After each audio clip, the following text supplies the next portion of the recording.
Hey guys, welcome. I'm Christine. I'm owner and content creator of bloomingbrilliant.net, where I share educational resources, parenting advice, and of course information about homeschooling. I'm a homeschool mom of two. I homeschool my daughter who's 10 years old and my son who is 6 right here in Brooklyn, New York, and I love sharing our homeschooling journey with you. Today we're continuing talking about getting started homeschooling. Today we are jumping into the deschooling conversation, and let's just get into it. So deschooling. Deschooling is a transition period from traditional school and that traditional school mindset into your new homeschool and homeschool mindset. So even if your children are really young, like 3 years old, and have never been to a traditional school, chances are you still have your own traditional school mindset that you're going to have to work through. So that being said, you're going to still need to take some time to transition and do this deschooling process. So what is really great about deschooling is that you get to know your child on a completely other level than what you already know about them.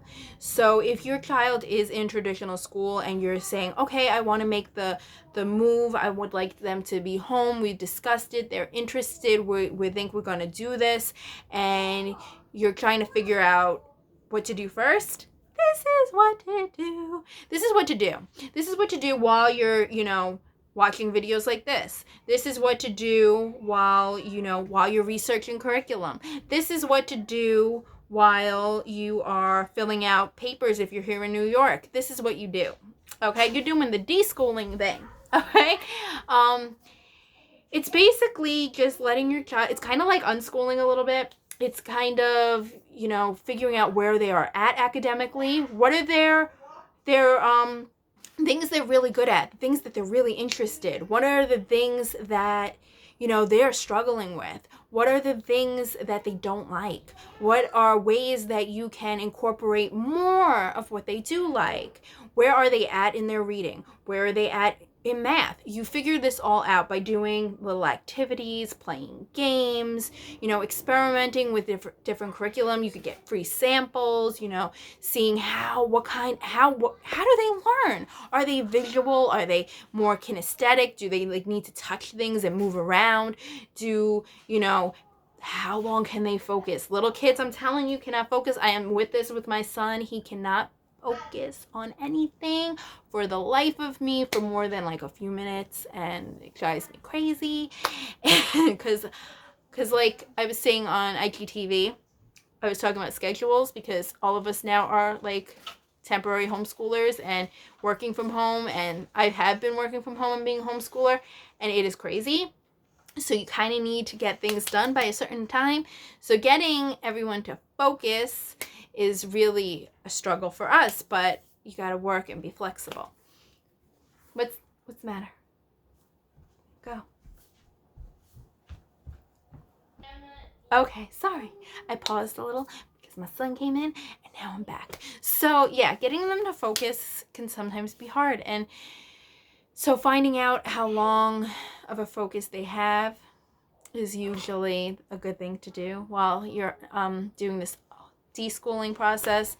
Just experimenting with things that they will learn while they're deschooling. You will learn, letting them in on the planning if they're older, letting them mourn whatever they may be missing from traditional school, because they may miss a friend or a bunch of friends. They may miss a teacher.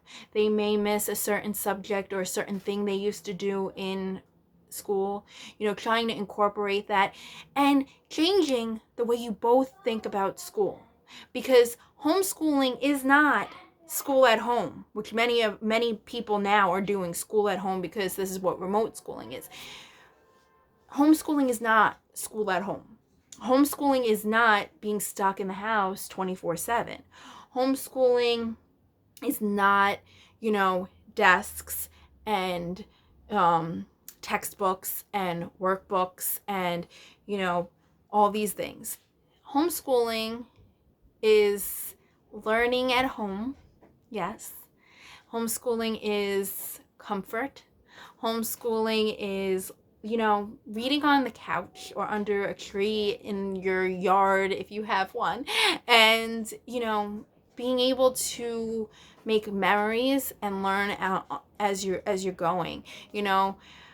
Homeschooling is just different than traditional school. Many of us, when we start homeschooling and we're on Pinterest and we're looking at all these things, we look at like these wonderful, I know I have probably, maybe I don't have it anymore, but I have probably a Pinterest board somewhere of all these amazing homeschool rooms like that I would love to have one day.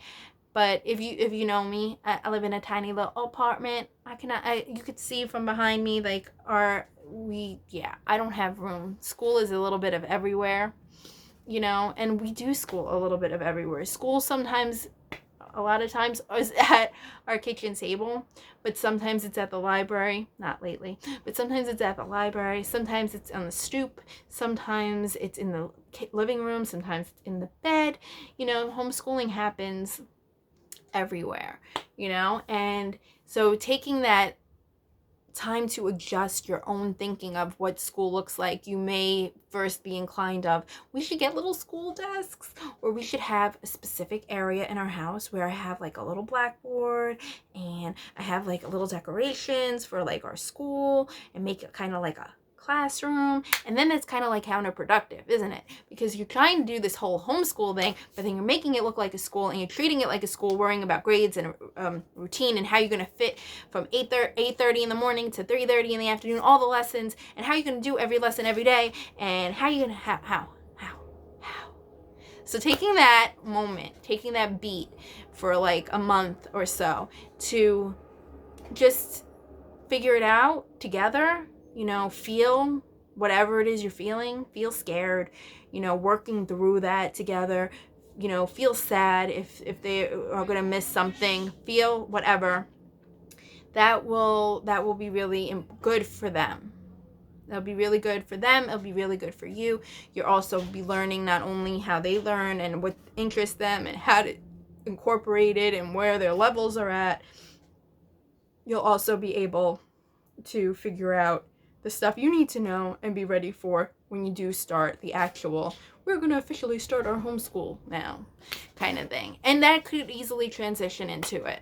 You take that deschooling process, you add a little bit more every day and towards the end, and you kind of transition into, this is how our homeschool is going to look.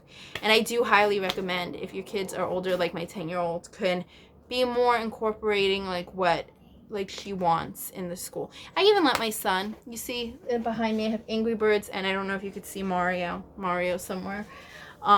We incorporate that in our homeschool because those are things he likes and it makes him excited to learn. So that's why I have the printables over on our site, because I make things for my kids so that they would be interested in learning different things or learning with them. And we try to make that work. We use those things back from deschooling to make learning fun.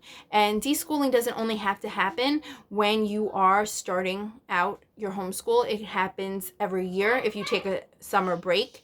It could happen when you're taking a winter break. It could happen, at any time. It could happen when you're doing quarantine school. It don't feel like it has to happen only when you're transitioning. It could transition from year to year. You could do a deschooling, and whenever it's just like a rough time. So I hope this helps you, this little chat about deschooling. If you are seeing this on YouTube, then make sure you head on over to our Facebook group, which is Blooming Brilliant Homeschooling Hub. There will probably be a link in the description area. And join us, and if you have any comments or questions, post them in the comment section and we'll get to them. This whole month of April 2020, we're going to be talking about getting started in your homeschool. I'm going to try to post 2 videos a week, and we're just going to do it. So if you're in the group, already, just drop all the questions in the comments. If you're looking for a little handy dandy all-in-one, all this information all-in-one, we do have a book. Yes, you can homeschool. I could drop the link in the description box too. It's a little ebook. It cost about like $5, I think, and it gives you all this information in a nice written format, more elaborate, but yeah, it doesn't give you any rules for your state. I am making one. I'm in the middle of it for New York because I'm a New York homeschooler, but that's probably all I will have. I will have this one, which will give you all like the working on fears, deschooling, choosing your curriculum, how to like implement all these things, how to figure out your like homeschool philosophy and all that. But our next book will be just for New York, you know, what kind of things we have here and everything.